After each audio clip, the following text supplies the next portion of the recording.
आज मैं आप लोगों के लिए लेकर आया हूँ एक हॉरर एंड थ्रिलर मूवी जिसका नाम है द बैड बैच। मूवी तो काफी एवरेज है, लेकिन इसकी स्टोरी बाकी के हॉरर एंड थ्रिलर मूवी से थोड़ी सी अलग है। तो मूवी का सीन ये है कि अमेरिका में क्रिमिनल्स या बुरे लोग जिन्हें समाज में रहने का कोई हक नहीं है, उन लोगों को यहाँ पर एक खास तरह की जगह पर भेज दिया जाता है, जो कि टेक्सास के बाहर पूरा रेगिस्तानी इलाका होता है। इन लोगों को बैड बैचर कहा जाता है। इनमें से हर एक को एक अलग नंबर दिया जाता है ताकि इनकी पहचान हो। तो अब मूवी की शुरुआत होती है जहां एक लड़के को पुलिस इस इलाके में छोड़ देती है। उसका नंबर होता है 50-40, यानी कि अब तक यहाँ 5040 लोगों को इस एरिया में छोड़ा गया है। यहाँ से कोई वापस ना आए उसके लिए इस पूरे इलाके को ऊंची स्टील की जाली से कवर कर रखा होता है। इस लड़की का नाम अर्लिन होता है। पुलिस के जाने के बाद वो अपना बर्गर खत्म करके आगे बढ़ती है। साथ ही उसके पास पानी से भरा हुआ एक कैन भी होता है। आगे एक बोर्ड लगा होता है जहाँ पर लिखा होता है कि यह इलाका अब अमेरिका के अंदर नहीं आता और यहाँ पर अमेरिका का कोई भी कानून लागू नहीं होता। साथ ही अर्लिन के पास एक नोट होता है जिसमें लिखा होता है find the dream find the comfort. Comfort इस रेगिस्तान में वो जगह होती है जहाँ पर वो सभी लोग रहते हैं जो इस इलाके में छोड़े गए थे। काफी देर तक इस रेगिस्तान में चलने के बाद उसे एक पुरानी खराब पड़ी कार दिखती है। वो कुछ देर उसमें आराम करने के लिए बैठ जाती है, इस बात से अनजान कि एक गोल्फ कार्ट सीधी उसकी तरफ ही आ रही है। जब तक उसे पता चलता और वो वहाँ से भागती तब तक बहुत देर हो चुकी थी और उसे किडनैप कर लिया जाता है। जब उसे होश आता है तब वो अपने आप को पुराने जहाज के मलबे के बीच में बंधा हुआ पाती है। उसे किडनैप करने वाली 2 औरतें होती है। तभी उनमें से एक औरत आरी लेकर सीधा अर्लिन की तरफ बढ़ती है और वो उसका एक हाथ काटना शुरू कर देती है। हाथ काटने के बाद वो उसका एक पैर भी काट देती है अपने लंच के लिए। असल में ये दोनों कैनिबल्स यानी कि वो लोग जो इंसानों को मांस खाते हैं उनमें से होती है। अब चूंकि रेगिस्तान में खाने की बहुत कम चीजें होती है, इसलिए यहाँ सरवाइव करने के लिए कुछ लोग कैनिबल्स बन जाते हैं। वहीं बाकी लोग आराम से कंफर्ट में रहते हैं। तो वहीं ये लोग जो भी यहाँ नया इंसान आता है उसे मारकर खाते हैं।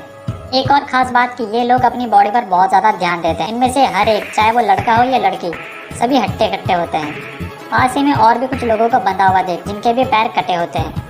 जब इन कैनिबल्स को भूख लगती है तब इन लोगों की बॉडी का कोई पार्ट काट कर ये लोग खा जाते हैं। अर्लिन भी अब इन्हीं में से एक होती है। वो समझ जाती है कि वो यहाँ पर ज्यादा दिन तक जिंदा नहीं रहेगी और आज नहीं तो कल कभी न कभी वो इन कैनिबल्स का खाना बन जाएगी। उसे अगर जिंदा रहना है तो उसे यहाँ से निकलना होगा और यहाँ से भागना इतना आसान नहीं, क्योंकि ऑलरेडी उसका एक पैर कटा हुआ है, साथ ही वो चेन से भी बंधी हुई है। उसे एक आइडिया आता है, फिर वो पास में पड़े एक बर्तन में पॉटी कर देती है। अगले दिन जब कैनिबल औरत उसे देखती है तो अर्लिन अपनी ही पॉटी में लिपटी हुई मिलती है। उसका हाथ, पैर और मुंह पॉटी से भरा होता है। यह देखकर वो उसकी चेन खोल देती है, फिर उसे खींचकर साफ करने के लिए ले जाती है। जब कैनिबल औरत पानी लेने जाती है तो मौका देखकर अर्लिन चुपके से एक रॉड को अपने नीचे छुपा लेती है। फिर जब वो उसका पैर साफ कर रही होती है तभी अर्लिन उसके पैर पर रॉड मारती है, जिससे वो नीचे गिर जाती है। फिर अर्लिन उसके सर पर कई बार वार करती है, जिससे वो औरत मर जाती है। उसके बाद रेंगते हुए वहाँ से भागने लगती है। उसे एक स्केटबोर्ड मिलता है जिसकी मदद से वो वहाँ से निकल। लेकिन इस तपते रेगिस्तान में ज्यादा देर तक बिना पानी के कोई जिंदा नहीं रह सकता। अर्लिन भी काफी दूर तक जाने के बाद थक जाती है और उसे प्यास लगने लगती है। पानी ना मिलने की वजह से वो बेहोश हो जाती है। तभी एक हर्मिट आता है।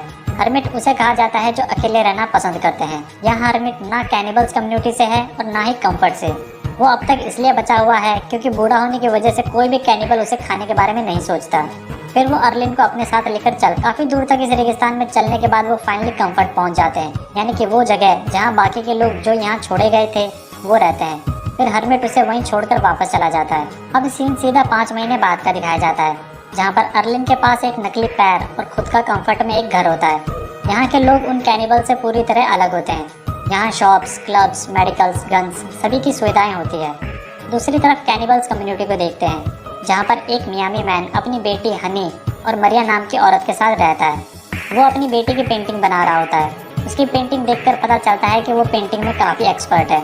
उसके बाद वो अपनी कैद में रखी हुई लड़की के पास जाता है और उसे मार डालता है। फिर उसके छोटे छोटे टुकड़े करके उससे रात का डिनर बनाता है। फिर ये तीनों मिलकर खाना खाते हैं। इस तरफ कंफर्ट में अगले दिन अर्लिन कुछ मॉडल्स की फोटो देखने के बाद अपने कटे हुए हाथ को बहुत मिस करती है और इमेजिन कर रही होती है कि अगर अभी उसका हाथ ठीक होता तो वो कैसे दिखती। साथ ही उसे उन कैनिबलिज्म लोगों पर बहुत गुस्सा भी आ रहा होता है, जिनकी वजह से उसका एक हाथ और पैर नहीं है। फिर वो एक गन लेकर कैनिबल्स लोगों से बदला लेने के लिए चल पड़ती है। कंफर्ट से बाहर निकलने के लिए एक दूसरा रास्ता भी होता है, जिससे होकर वो बाहर निकल जाती है। दूसरी तरफ मरिया अपने घर के लिए कुछ प्लेट्स लाने का डिसाइड करती है और वो हनी को अपने साथ ले जाती है। फिर ये दोनों पुराने कबाड़ में से प्लेट्स ढूंढना शुरू कर देते हैं। इनकी गाड़ी को दूर से अर्लिन देख लेती है और इनके पास आ जाती है। जब उसे पता चलता है कि ये दोनों कैनिबल्स कम्युनिटी से है तो वो इन दोनों को मारने का डिसाइड करती है। पर मरिया कहती है कि हम दोनों को जाने दो, हमारी तुमसे कोई दुश्मनी नहीं है। लेकिन अर्लिन नहीं मानती और बोलती है कि मैंने भी तुम जैसे लोगों से भीख मांगी थी, पर तुम लोगों ने मेरा एक हाथ काट कर खा लिया। फिर अर्लिन मरिया को शूट कर देती है। मरिया के मरने के बाद हनी को कुछ समझ नहीं आता कि मरिया के साथ क्या हुआ है और वो उठ क्यों नहीं रही। उसकी इस इनोसेंस को देखकर अर्लिन उसे ना मारने का डिसाइड करती है और उसे अपने साथ कंफर्ट ले जाती है। इन दोनों को कंफर्ट जाते हुए हरमिट दूर से देख रहा होता है। कंफर्ट के अंदर हनी को एक रैबिट पसंद आता है और अर्लिन उसके लिए एक रैबिट खरीद लेती है। फिर उसे अपने घर ले जाती है। अब शाम होने वाले थे और मरिया और हनी अभी तक वापस नहीं आए थे। यह देखकर मियामी मैन उन्हें ढूंढने के लिए निकल पड़ता है। वो उसी कबाड़ वाली जगह पर पहुंच जाता है जहां उसे मरिया की लाश को कौवे खाते हुए मिलते हैं, पर हनी का कुछ पता नहीं चलता। तभी उसकी नज़र हरमित पर पड़ती है जो वहां पर पड़े कबाड़ में से अपने लिए कुछ ढूंढ रहा होता है। वो हरमित को अपनी बेटी का स्केच दिखाकर पूछता है कि क्या उसने इसे कहीं देखा है। हरमित एक शर्त पर बताने के लिए राजी हो जाता है कि अगर वो उसका भी एक स्केच बना दे, और कोई चारा ना होने पर वो हरमित का वहीं पर एक स्केच बनाता है। फिर हरमित उसे एक हिंट देता है और उसकी बेटी के स्केच पर लिख देता है फाइंड कंफर्ट, यानी कि उसकी बेटी उसे कंफर्ट में मिलेगी। इधर रात को अर्लिन हनी को अपने साथ क्लब में ले जाती है जहाँ पर कंफर्ट का सबसे अमीर आदमी का ड्रीम होता है। ड्रीम की बात करें तो यह आदमी यहाँ किसी सेलिब्रिटी से कम नहीं होता, क्योंकि यह इकलौता ऐसा है जो पूरे कंफर्ट में ड्रग्स की सप्लाई करता है।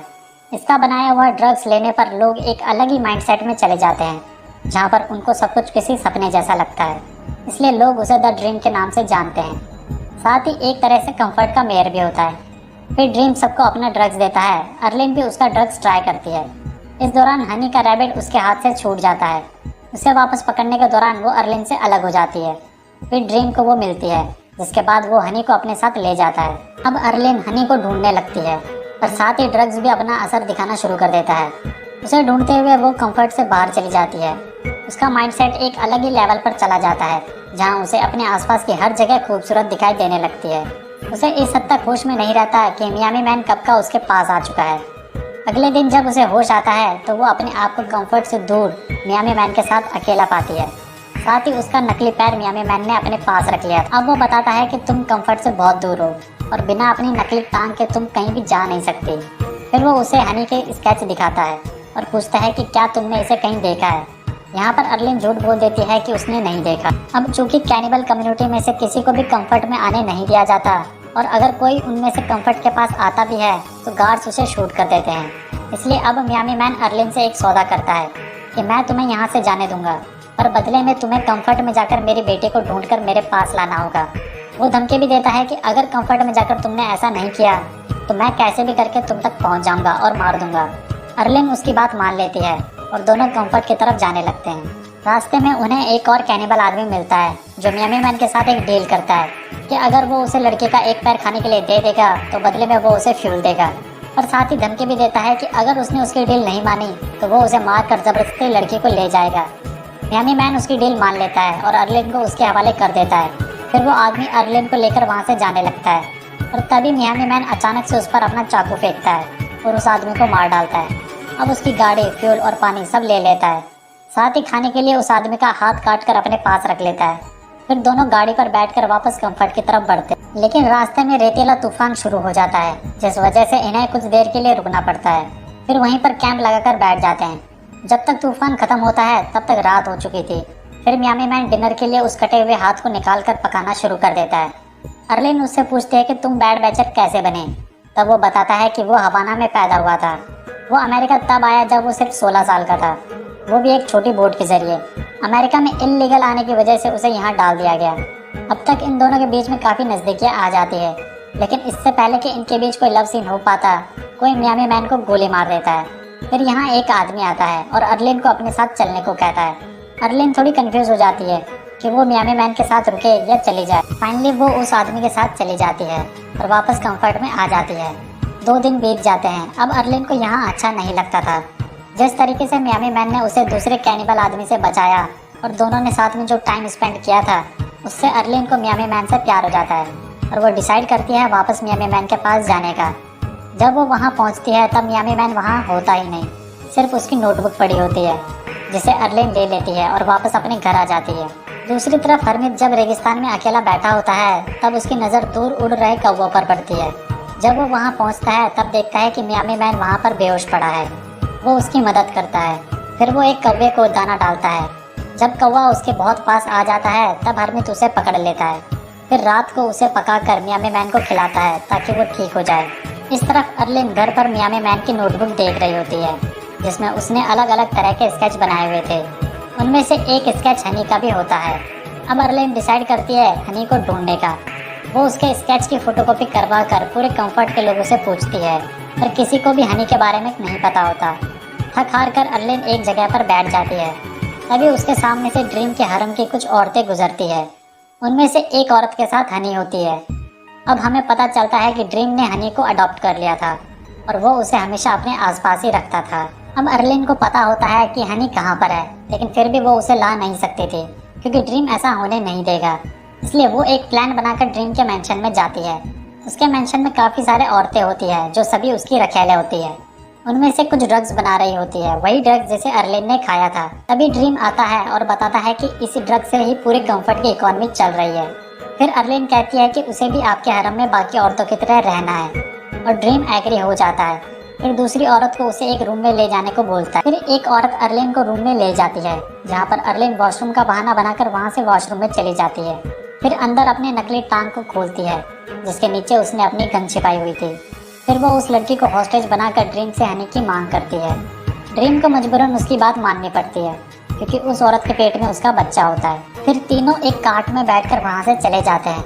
अब कंफर्ट से बाहर निकलने पर वो उस औरत को वहीं पर छोड़ देती है और दोनों रेगिस्तान की तरफ चले जाते हैं। आगे इन्हें मियामी मैन मिलता है जो कि हरमिट की वजह से अब तक पूरा ठीक हो चुका था। फिर हनी को उसे सौंप देती है लेकिन एक रिक्वेस्ट करती है कि उसे भी अपने साथ ले चले। मियामी मैन उसे समझाता है कि हम कैनिबल्स हैं और हमारी जगह पर तुम्हारे लिए सिर्फ मौत है, इसलिए तुम वापस कंफर्ट में जाओ। पर अर्लिन नहीं मानती और कहती है कि उसे बस तुम्हारे साथ रहना है। तभी हनी मांग करती है कि उसे भूख लग रही है, उसे स्पैगेटी यानी कि नूडल्स खाना है। अब कंफर्ट के बाहर नूडल्स तो मिल नहीं सकते थे, इसलिए मियामी मैन हनी का रैबिट मार देता है। फिर उसे पकाकर उसे ही खिला देता है। बेचारी हनी अब रोने के अलावा कुछ कर भी नहीं सकती थी और मूवी मियामी मैन और अर्लिन की हंसी के साथ यहीं पर ख़त्म हो जाती है।